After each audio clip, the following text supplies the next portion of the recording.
Assalamualaikum warahmatullahi wabarakatuh. Perkenalkan, nama saya Gresika dengan NIM 13124010.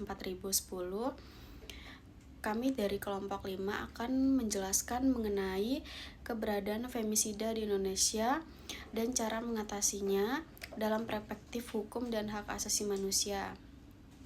Femisida adalah pembunuhan terhadap perempuan yang dilakukan karena mengandung unsur diskriminasi dan kekerasan yang berbasis gender. Tindakan ini merupakan bentuk paling ekstrim dari kekerasan yang terhadap perempuan di Indonesia.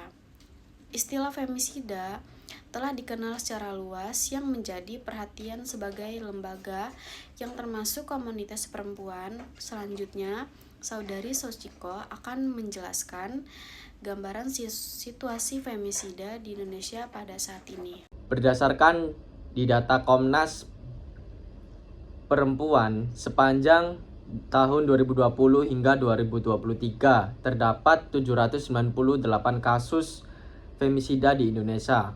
Selain itu, dalam pemantauan tahun 2024 ditemukan 290 kasus yang memiliki indikasi femisida.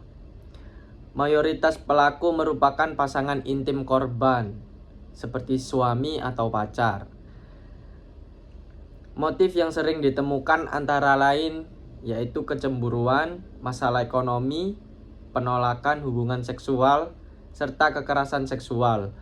Data tersebut menunjukkan bahwa femisida masih menjadi permasalahan serius yang membutuhkan perhatian khusus dari negara dan masyarakat. Selanjutnya akan dilanjutkan oleh Saudari Nabila akan menjelaskan permasalahan hukum yang ada di penanganan femisida di Indonesia. Salah satu masalah utama dalam penanganan femisida di Indonesia adalah belum adanya regulasi khusus yang mengatur femisida sebagai tindak pidana tersendiri. Saat ini, kasus femisida umumnya masih diproses menggunakan pasal-pasal pembunuhan dalam KUHP. Akibatnya, unsur kekerasan berbasis gender seringkali tidak menjadi pertimbangan utama dalam proses penegakan hukum. Selain itu, Komnas Perempuan juga menemukan bahwa masih terdapat aparat penegak hukum yang belum menerapkan undang-undang tindak pidana kekerasan seksual secara optimal. Selanjutnya, Saudara Renggalius Saputra akan menjelaskan femisida dalam perspektif hukum dan hak asasi manusia. Dalam perspektif hak asasi manusia, femisida merupakan pelanggaran terhadap hak hidup, hak atas rasa aman, dan hak untuk bebas dari diskriminasi.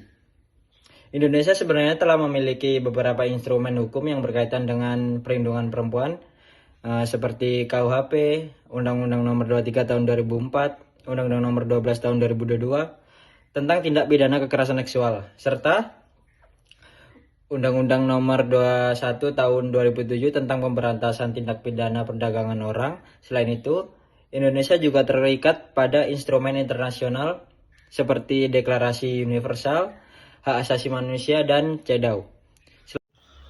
Untuk mengatasi femisida, diperlukan langkah-langkah yang komprehensif. Komnas Perempuan merekomendasikan pendataan kasus pembunuhan berbasis gender secara lebih akurat, agar pemerintah memiliki data yang jelas dalam menyusun kebijakan. Selain itu, perlu adanya pedoman investigasi khusus yang sensitif terhadap isu gender. Peningkatan kapasitas aparat penegakan hukum, pemberian perlindungan dan pemulihan bagi keluarga korban, serta perbaikan pola pemberitaan media agar tidak menyalahkan korban. Langkah-langkah tersebut diharapkan mampu mencegah terjadinya femisida dan meningkatkan perlindungan terhadap perempuan. Berdasarkan berbagai data dan kajian yang ada, diperlukan regulasi khusus mengenai femisida di Indonesia. Pengaturan khusus akan membantu aparat penegak hukum mengenali unsur kekerasan berbasis gender dan memberikan perlindungan yang lebih efektif bagi perempuan. Sebagai kesimpulan, femisida merupakan pelanggaran serius terhadap hak asasi manusia karena menghilangkan hak hidup seseorang akibat diskriminasi berbasis gender. Oleh karena itu, negara perlu memperkuat regulasi, meningkatkan kualitas penegakan hukum, serta memastikan perlindungan yang maksimal bagi perempuan. Dengan demikian, kasus femisida dapat dicegah dan ditangani secara lebih efektif. Terima kasih atas perhatian yang diberikan. Salam.